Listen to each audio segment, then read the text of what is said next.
to another episode of the Quarantine Kitchen. Today we're going to be making a really nice chocolate gelato. Um, you could do some basic ice creams like a Philly base, which require no egg cookery. Today we're going to do something slightly more complicated, doing a gelato where we are going to be cooking eggs. If we were to do a Philly base, it's a matter of dairy in with your sugar and your flavoring, heat it up, cool it down, put it in your ice cream maker, and spin it off. Today will be a little bit more complicated. First thing that you'll need is we have 2 cups of whole milk. We are using specifically whole milk for this. We'll get that into about a medium-sized pot. And then we have cocoa powder. We have 3 tablespoons of cocoa powder. It is going to be chocolate, so we're going to give this a double kick of chocolate today. We have a cup of sugar. We're going to add about half of that to this mixture. The other half, I've got 4 egg yolks in a nice big bowl. The other half is going to go into there. Other things that I'm going to need, but I'm not going to add quite yet. I am going to give this a quick little whisk together. Just until it's combined. I'm not trying to whip air or anything. Now it's okay if you see that white part of the egg, that the Gelato, we're going to strain that out later. We can set that aside for right now while we talk about our other ingredients. While that's going, we'll start to get a little bit of heat underneath. There we go. On there. We'll give that a quick mix as well. And just until that cocoa powder is kind of combined, you'll see a lot of it's going to want to float on top. That's okay. Don't have to worry about that. It will all get in there. We're going to bring this up to a simmer. So while that's coming up to a simmer, what we also have here is 1 cup of heavy cream, 1.5 teaspoons of either vanilla or vanilla bean paste. I'm using vanilla bean paste today. Either will get the job done. And other things you want to prep ahead of time. We have our chocolate. We have 6 ounces of chopped dark chocolate. How dark you want the chocolate is kind of up to you. I'm using a 64% chocolate today. You do want it either in small chips like you buy from the store. Don't use just regular chocolate chips. It's not going to be really desirable. You're going to end up with chunks of chocolate in your final product. So do make sure you're grabbing a 64 to 72% bar, chopping it up, or using chips like so. These 2 things are going to be the last things that we add. We want to put a strainer over top of this. So when our mixture is all done, we're going to pour it on top, strain it through. So this for right now, we don't really need it. We set it to the side. Some tricks. All right, so when you do this, the bowl spins around. Not good. If you take a towel, spin it all up, wrap it around into a circle, put this underneath, set your bowl on top. Hey, look, it doesn't move around now. That way, makes life a bit easier. All right, so let's see how things are doing. Kind of an optional ingredient here is about a pinch of salt, so I'm just going to add a little bit of salt.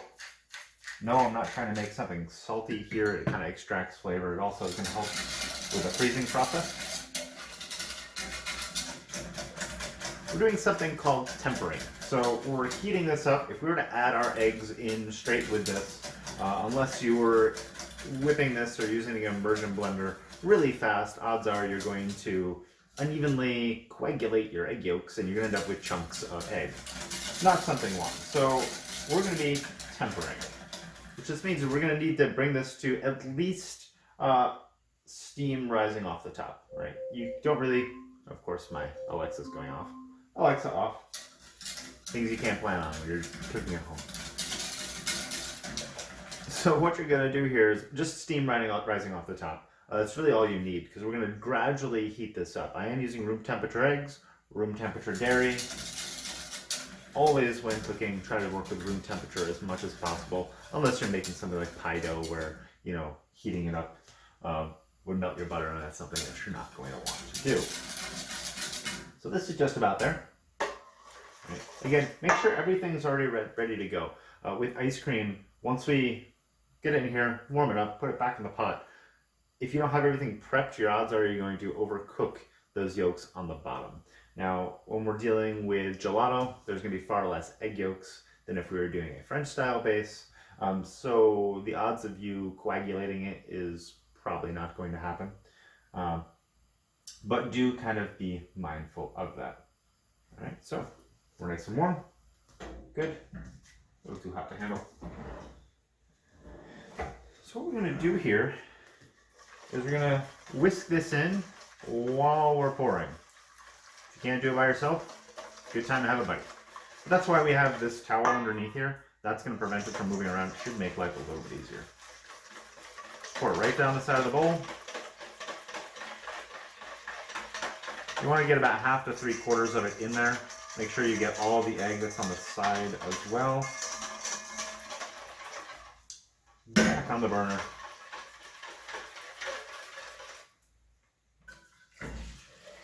And we pour all that out. Give it a quick whisk, and we'll get this all out of the way. Keep this handy. We're going to need it later. All right, now set that down. Now, so everything is ready to go. That way when everything's going to be coming off, we don't have to worry about reaching for everything. So just make sure everything's nice and convenient. Once it's nice and convenient, then you can turn the heat back on. We want to be on about medium heat. If you find that your arm gets really tired while whisking, you're going to want to maybe put it a little bit lower, medium low. Now if you find that you're developing a lot of bubbles when you do this, you can switch to using a rubber spatula. That's perfectly all right. There's really nothing wrong with that. So I'll kind of show you what that looks like as well. If you're doing that, just kind of, it's a gentle flowing back and forth.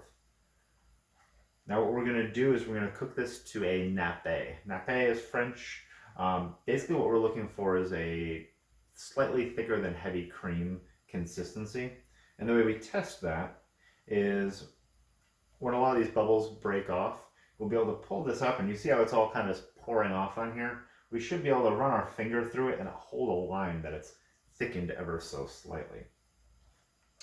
And this will just take usually a minute or two, not too long. But you don't want to be on too high of a heat because it'll start to coagulate too fast on you. Now all ice cream that requires eggs, it's all this same process. We're going to be pouring it over our chopped chocolate for the sake of flavor, but even if it was just a regular vanilla. Usually with the vanilla, if we're using vanilla beans, we're going to add the whole thing scraped in the beginning. Since we're adding bean paste and we don't want to lose any of that excess flavor, we're going to add it in the end. Vanilla is just there to back it up. You could easily take this and make it like a Mexican chocolate kind of flavor, a little bit of chili powder, a little bit of cinnamon, cloves, kind of whatever spice blend you'd like. So there's a little bit of flexibility with this recipe. So we're starting to thicken up a little bit. You can see it's holding on the spoon a little bit more, but it's still kind of pouring through. So we're going to keep going. Now, what happens if you end up bringing this to a boil? I would suggest throw it in a blender. You want to pulse it until it starts to get pulse, not full blend. That'll take care of any lumps that you might get. All right, hey, we're ready to go. So we can see it's on there. It's holding that line, right? It tastes pretty good. All right, from here, I'm going to strain this into my chocolate. Get all of it out. Anything you leave behind won't be ice cream. And that would be sad. Now what we're doing is we're catching anything that might have overcooked. But we're also catching, you know, the Gelato and such, and I'll kind of show you what's left over here. So you might be able to see, I don't have to make too much of a mess here. All right, you can see all that white stuff on the bottom. All right, that's the Gelato of the egg. All right, we don't want that stuff. So what we're going to do here is going to go back to our whisk.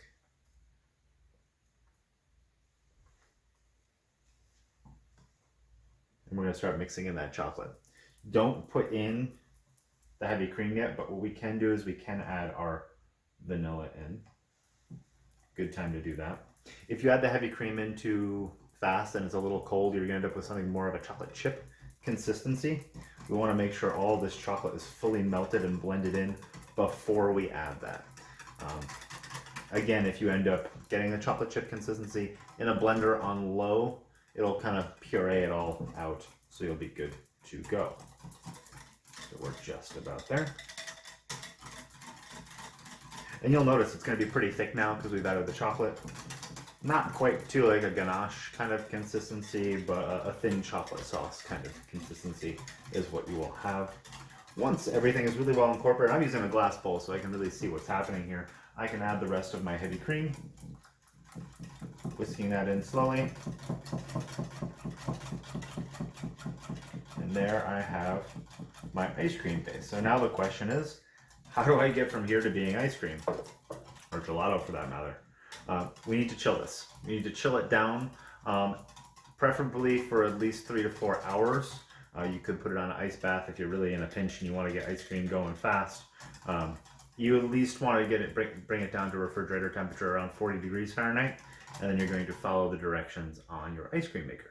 So next time we see this, it'll be coming out of the fridge, and we're going to get it into our ice cream maker, and we're going to spin it off. And we're back. Our base is nice and cold. All right. So again, a couple hours at the bare minimum. You want it refrigerator temp, so you could also do the ice bath. So whichever you did, you're good to go. Now we have to talk about ice cream makers, because not every ice cream maker is considered equal. Now, if you have a good old-fashioned hand crank, ice, salt, pour your base in, the lid, and then you crank until it's a thick ice cream, really hard consistency. Okay, that's nice. It's the cheapest way to kind of get into things. But what you can also do is the freezer bowls. So freezer bowls, also nice. They can run you anywhere from $50 to $100, whether you're getting the KitchenAid or the Cuisinart. The Cuisinart one's a little bit better because it's a self-contained unit with a shroud. And you can get a lot of the containers. For this batch here, it would probably take about 2 batches, and those downside is you need to freeze the bowl, churn it, then go back to it and refreeze it after you clean it. So it takes a long time to make ice cream. Then you can buy a batch freezer. So this is a Breville. This will set you back a couple $100. There are some cheaper ones out there, but this one's pretty nice. Has a lot of functions on it. It can do sorbet, frozen yogurt, gelato, all the way up to your hardest pack ice cream. I've pre-chilled this whole thing. It's about at negative 20 degrees Fahrenheit right now. Any second it'll be ready to go. It's got some fancy features. Yeah, it does that. So that'll chime when your ice cream's actually ready. This also comes with, there's a dasher spinning around. Make sure your bowl's aligned. Follow your manufacturer's settings. I'm not going to go really into that because every machine's going to be differently. Don't lose this. This is for cleaning the actual ice cream maker and the bowl. This one's nice because the actual container fully comes out. So there's a big plus. It also comes with a little scoop for getting ice cream out later. Have containers ready to put your ice cream in, and if you don't have one of these, make sure you have a spatula ready to go as well. I'm going to set this. That means our ice cream maker is ready. Talk about perfect timing. So I'm going to set this to the hard pack gelato, and then I'm going to hit start. The dasher is already moving in there, so it doesn't freeze in place. Right. This is a fancy one because it has just a little lift gate here, but some of them you take off the whole thing. This locks in place. We're going to open that up, and we're going to pour it in. Hopefully I don't spill this everywhere. So make sure you read your manufacturer's setting. This will increase in volume, so don't overfill it, or otherwise your ice cream's going to be billowing out and makes a huge mess. So pour all this in. I know this one perfectly fits in here. Make sure to scrape everything out.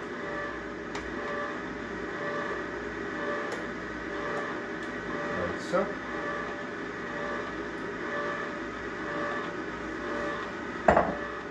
Hey, it didn't make a mess. That's a plus.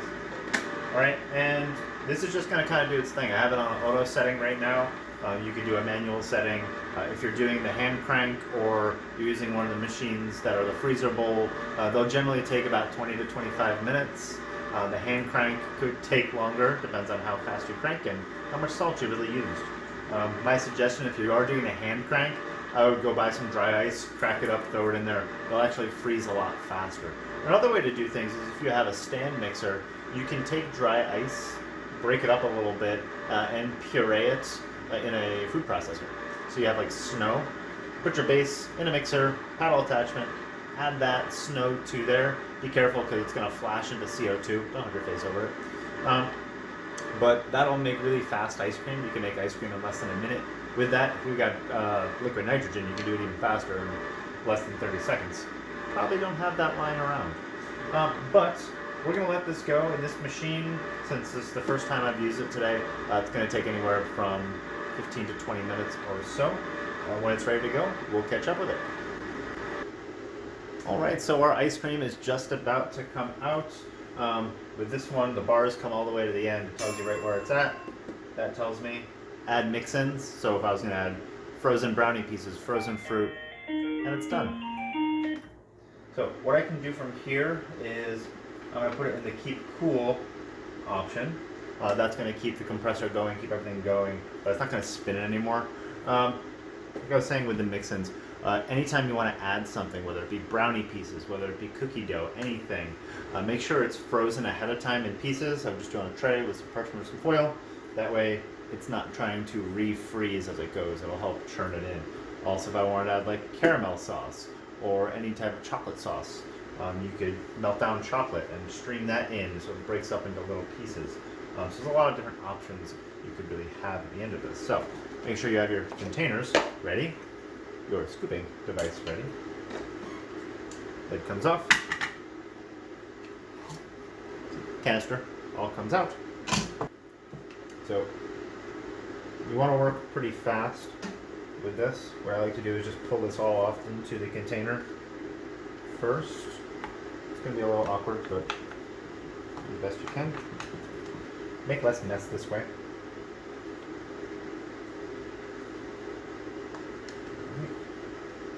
I don't suggest freezing the container because it's your only container.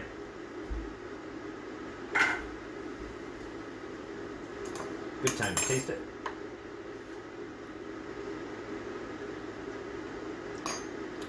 Very good.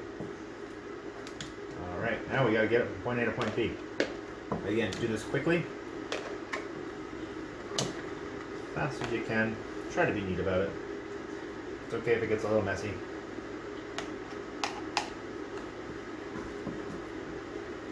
At some point, I just like to kind of do this. The bar on the top side.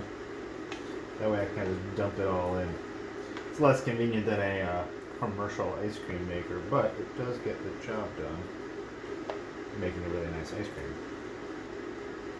Especially if I'm gonna test a new batch of something that I want to do in like a really big commercial maker, I'm doing a small one. It'll be a little bit different, but it'll be pretty darn close. Alright, so perfectly makes 1 quart. I always like to have an extra container just in case. All this mess off of me. Alright, get a lid on it and get it right in the freezer. Alright, you want to, right now it's like soft serve, but it's like super soft serve. So I would give it at least 2 hours before you really just want regular soft serve. Overnight it will be hard pack ice cream. And that's what you got. Chocolate gelato, nice and fresh. Enjoy.